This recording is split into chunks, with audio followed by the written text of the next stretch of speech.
Hi, I'm Jenny Trent Hughes. I'm a family counselor, and I'm here today with Janine Spencer, and we're going to talk about the mind of a bedwetting child. Janine, what is a child thinking of when they suffer from bedwetting? For younger children, they can be very scared and frightened when they wake up when the bed is wet. It's very uncomfortable for them, so they don't like it. But as soon as they start to interact sort of socially and know that other children aren't wet, they get very ashamed. And so they're very scared of other people finding out, especially older children, and especially girls. I guess the basic thing is bedtime. I think very many children who wet the bed are so scared of going to bed because for them it's not a pleasurable activity. It's getting up in the night to have a wet bed or waking up with a wet bed. So it's got to be away from not thinking about the wetting at all. It's got to be all about the making bedtime a pleasurable routine. So a nice bubble bath, sitting with the parents, having a story read to them, singing together, just something that will relax the child and the parent so that bedtime is a pleasurable act rather than something that's worrying them. In my experience, one of the biggest issues that I have to deal with when families come to me is getting parents to understand that a lot of how the situation develops and how the child feels about it actually has to do with how you as a parent feel about it and how you handle it. But it's really, really important for parents to keep in mind, I think, that it's not the child's fault. They're not being naughty. Exactly. And so they need to set a tone and it'll work from there. Yeah.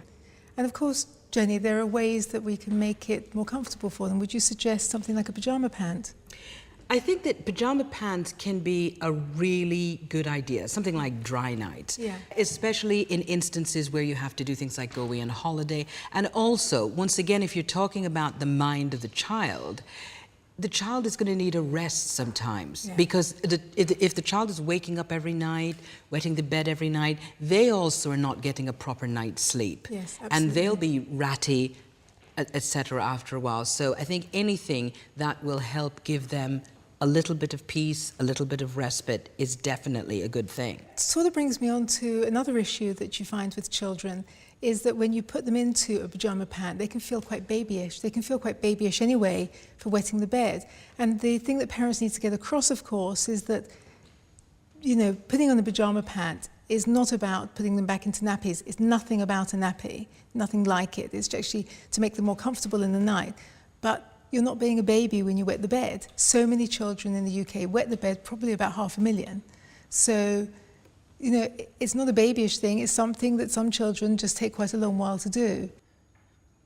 Jenny, one of the things children often find hard is that you may be starting a progression of things to help them get over the bedwetting, but they don't have the same perception of time that we have. So for us, you know, we may say, it's going to take you 6 months, you know, to get to this stage. For them, 6 months is a lifetime. If you think about it in terms of a car journey, a 10-minute car journey, they start nagging, you know, where are we there yet?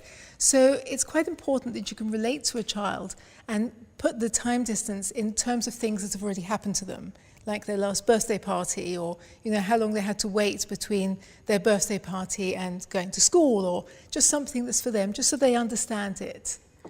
And that really brings me on to the point that it's so important to praise your child for every little thing that is leading towards this. So it's not as if you can say, if you have 7 dry nights, I'm going to take you to the zoo, because it's unrealistic. But let's say they go to the toilet before they go to bed, and maybe they help you, if they do wet the bed, they help you change the sheets, not as a punishment, but to help, you know, so they know they're taking responsibility as well.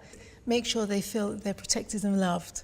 Yes, because sometimes I actually suggest that parents bring in what I call distraction activities. It's something that will bring pleasure to the child, extra pleasure, maybe a hobby they've always wanted to take up or someplace they've always wanted to go, so that it gives them something else to focus on. Yes. And in a way, if it's something that can happen around the end of the day, because you know, you look at a bedwetting child and you see them getting more apprehensive as the sun goes down, because it's going to be yet another night. Is this going to be a night? So anything that you can do that will make them feel comfortable, help their self-esteem, and get them to earn praise The thing too that we really just cannot stress enough is that children, you know, I have people come to see me and they'll be going through a terrible divorce or going through all these different kinds of things in the house. Someone's been made redundant and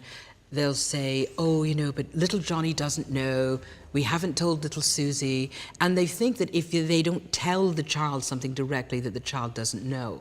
But that is so not true, as you and I know. Children are like sponges, and they absorb everything. And so if you don't tell them what's going on, I'm not saying that you need to tell them every single thing, but sometimes it's also helpful to a child's mood and stress level to actually let them have some vague idea that such and such is going on, but you're going to be okay. Yes. So it's all about reassuring them as well. Reassuring them and letting them know it's not their fault.